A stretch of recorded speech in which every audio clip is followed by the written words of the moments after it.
What's good, YouTube? It's your boy JD, She Loves Sleeves, Josh Dixon. I'm back with another video, man. If you're new to the channel, go ahead and subscribe, hit the bell, scroll up here, always to get notified every time I upload. Today we got 10 dark cartoon theories that will ruin your childhood, man. I hope there's nothing too crazy on this. I do. Let's get straight to it, though. Cartoons are perfect entertainment for growing children. With zippy music and outrageous action, they hold kids' attention and activate their imaginations. Some shows work to entertain kids and their parents by subtly adding in some very mature themes. Paying close attention to some cartoons can get dark. From a broken fairy family to bossing around babies, here are 10 dark cartoon theories that will ruin your childhood. Hell no. Before we begin, make sure to hit that like button, subscribe to our channel, and click the notification bell for more amazing videos every day. That being said, let's begin. Number 10. Fairly Odd Parents. Oh, no. Double Troubles. Timmy Turner is a neglected boy with a very active imagination. The show centers on the misadventures of Timmy and his flying magical godparents who grant his every wish. Cosmo and Wanda are loving godparents. However, their interference in Timmy's life usually goes wrong. It's not a far stretch to think that Timmy created them from his imagination because he doesn't get enough love, support, and guidance from his cold parent. I hope the theory is not this is an imagination, bro. I hope. But why are they so distant? Some superfans think Mr. and Mrs. Turner are wounded by a tragic past. There are subtle hints that Timmy wasn't the only child born to the family. Timmy may have had a twin sister. Here are the clues. In the episode Channel Chasers, we get a future look at Timmy's family and he's got twins. Having fraternal twins is a hereditary trait, meaning his mom could have carried twins. If you listen carefully to the dialogue, you'll notice they call... Alright, who made that? Seriously?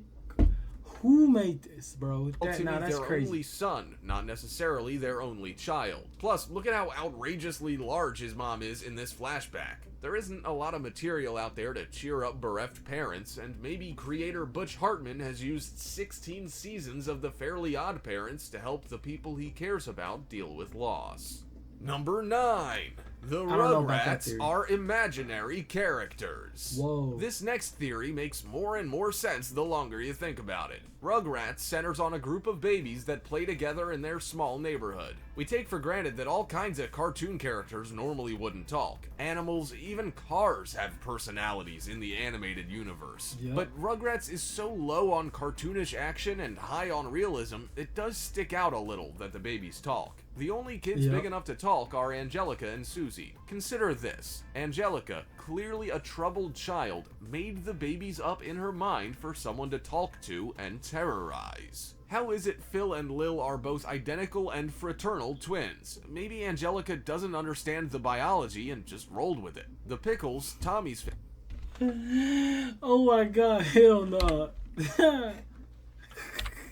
terrorize. How is it Phil and Lil are both identical and fraternal twins? It's a boy and a girl, the identical, but the fraternal. That's crazy. Maybe Angelica doesn't understand the biology and just rolled with it. The Pickles, Tommy's family, is dysfunctional. The patriarch Stu compulsively builds toys in his basement, a plausible obsession for a bereft dad. Same with Chucky's family. Chucky's dad Chaz is neurotic, and we know that Chucky's mom died in a car accident. Angelica's only real friend is Susie, who maybe tolerates her out of pity. Number 8. Okay. SpongeBob's hometown is the bomb. Bikini Bottom is a tight-knit community at the bottom of the sea. It's home to SpongeBob, Patrick, and all the other I love crazy SpongeBob, characters. bro. Don't ruin this one. One fan theory insists... Hey, I love SpongeBob.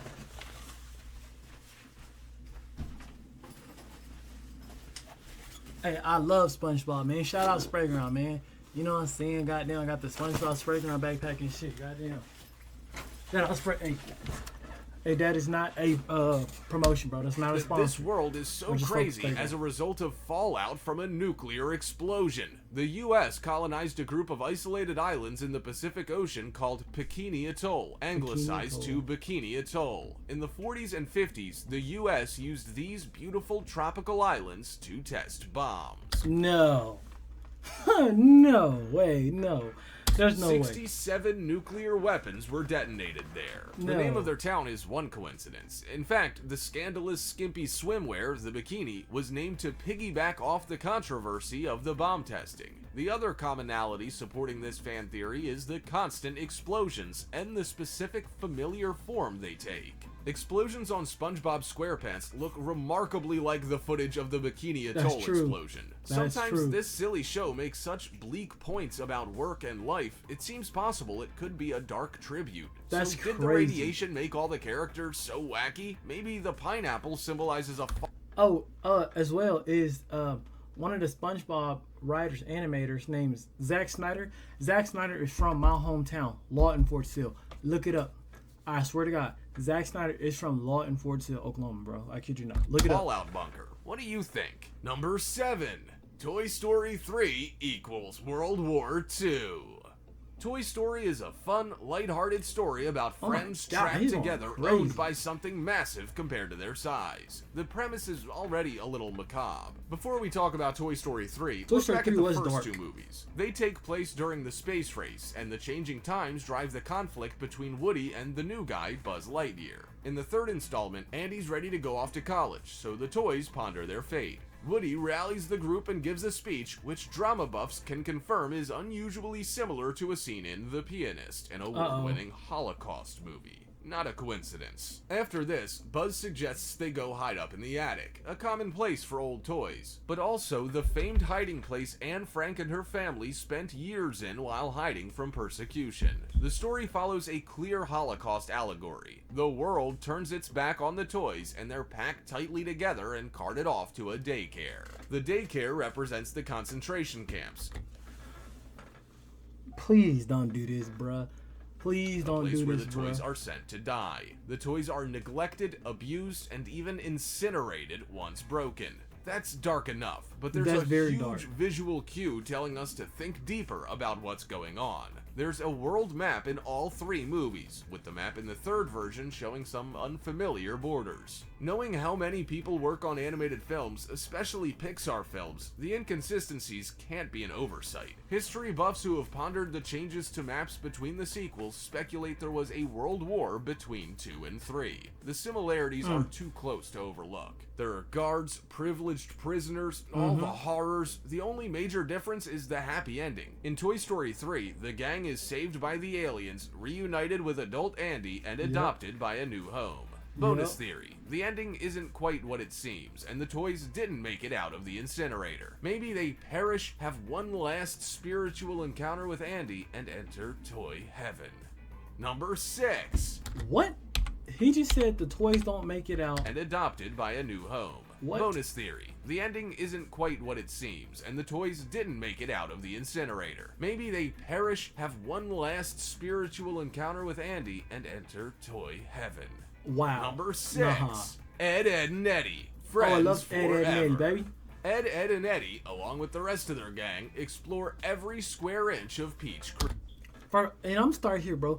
I have seen some crazy things about Ed, Edd, and Eddy. Ed, and Eddy. The theories like, bro, Ed getting in taken into one of the trailers by one of them girls and getting the got 5,000. Just some carefree friends playing for a seemingly endless summer, or lost souls thrown together to not quite suffer for eternity. You only have to watch an episode to know that these kids have less than perfect lives at home. But maybe there's deeper symbolism at play with this show. They might be dead in purgatory. Let's think about the evidence. Why are all of the main characters' tongues dark? Maybe it's not from candy dye, but the pallor of death. The show never leaves the cul-de-sac, and the summer vacation never ends, not even at the end of the seasons. Somehow, these kids seem to be from different eras. Ed is reclusive and loves monster movies, a total 50s kid. Now for the second Ed, Double D. He's plagued by endless post-it notes with chores to do from his parents. Not quite a torture, but not exactly paradise since he's never thanked by them. He never removes his hat. Could he have suffered a horrible accident or died after unsuccessful chemotherapy treatment for his cancer made him bald? Bro, chill. What? Bro, chill, bro. They just said Double D never take his head off and probably could have suffered a horrible death from like failed chemotherapy. Technology. Bro, that's crazy. A total 80s kid. Eddie's brother tormented him, we find out at the end of the series. The only time they leave Peach Creek is the only time we meet him. Could this be that they left Purgatory to visit Hell? Number 5. King of the Hills paternity plot. This show about a quaint Texan dad and his neighbor buddies is chock full of slow burn jokes and smart references. Watch a few episodes and you can't miss the truth about the neighbor boy Joseph Gribble. It's painfully obvious that John Redcorn, Nancy's longtime lover, is the real father. Obvious to everyone but Dale. At one point, conspiracy happy Dale rationalizes his son is so different because he's an alien. Whether we're laughing at Dale or taking pity on him, we are falling for the writer's misdirection. Just as Dale is oblivious about Joseph's parentage, audiences were slow to pick up on Bobby's real father. Okay, Bob. We all know Hank has a narrow urethra, but have you ever noticed that Bobby doesn't resemble Hank very much, physically or with his personality? How about the way Peggy gets annoyed whenever Bill's around? One time, Bill confesses he and Peggy were intimate in a moment of weakness, to which Hank replies, "No, you didn't, Bill." We laugh at Dale for being oblivious, while the writers are laughing at us. We knew creator Mike Judge was a genius when he created Beavis and Butthead, but sweet lady propane did he ever get us with this one. Number 4. Who Framed Roger Rabbit is historically accurate. Kinda. Okay. Audiences got more than they planned on watching this live-action cartoon hybrid. A silly romp about Clear in the name of a lovable misfit quickly turns into an allegory for institutionalized racism. The parallels between Toontown and America's dark segregationist history are undeniable. When you watch Who Framed Roger Rabbit as a child, it hurts to see humans hate cartoons. Toons, they call them, and you understand that's a slur. Judge Doom executes cartoons at will. Older kids might understand that's lynching. Watch as an adult and you understand the whole premise is about systemic racism. Judge Doom has nobody stopping him from dissolving guilty Toons in his dip, and his plan to dismantle the Toons trolley to build a highway for rich people is the pure lawful evil you can read about in human news today. Even our human protagonist, Eddie, wants to believe that the residents of Toontown he's friends with, like Roger, are some of the good ones. The fact that Eddie struggles with his unnatural attraction to Jessica Rabbit makes this theory hit you like a pie in the face. Number 3. Hey Arnold is a show about Helga. This one doesn't Hey Arnold. One of the saddest theories I've ever heard. Take much evidence to make you consider it could be true. As kids in the 90s, we took for granted Arnold being the protagonist. His name is in the title. But who is actually saying that? It's always Helga. At first, Helga is the villain of the show, always bullying Arnold and calling him football head. Her unrequited love is the main constant throughout the show. Most shows with bullies rarely, if ever, show their home life and explain why they're bullies. Nelson from The Simpsons has a neglectful family. Roger from Doug has a neglectful family. The Fonz, say it with me, had a neglectful family. It's a repeated trope that her father calls her only the girl, and both favor her big sister, Olga. For just a bully, that's a lot of backstory. It's unhealthy to teach kids that when someone's mean to them, it's because they like you. This cartoon takes this idea on directly. Eventually, Helga did confess her true, intense, poorly directed feelings for Arnold. Number 2. Zazu is a traitor. If the line, "I've never seen a kind of beast with quite so little hair," is hinting at anything, along with a lot of Zazu's lines in not just the "I just can't wait to be king" number, but the entire film, it's that Zazu really does not like the idea of Simba being king. The most noteworthy line is, "If this is where the monarchy is headed, count me out, I won't hang about." It seems pretty clear that Zazu would willingly rebel against Simba if Simba were declared king. Because of this, some fans think Zazu may have worked with Scar, communicating off-screen, and helped him pull off his plan to dispose of Mufasa and drive Simba out. Adding to the theory is that when Nala and Simba enter the elephant graveyard, Zazu comes to find them, but Scar was the only other one who knew where they would be. Number 1. Inspector Gadget is a replacement for a deceased man. Stop. Some people think Inspector Gadget is more than just a cool robot policeman. Some people think he's actually the second Inspector. These theorists believe Inspector Gadget was built as a robotic replacement for a human inspector who lost his life on the job. But here's where things get more interesting. The original Inspector did not lose his life. He went missing. And upon finally returning home, horribly disfigured from the ordeals he experienced, he sees a robot living his life and snaps. He became Dr. Claw. Oh, nah, bruh.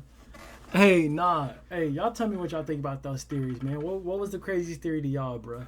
If you liked the video, go ahead and like, man. If you're new to the channel, subscribe. Hit the bell, scroll up here, always get notified every single time I upload, man. Remember, with everything you do, keep God first. See you.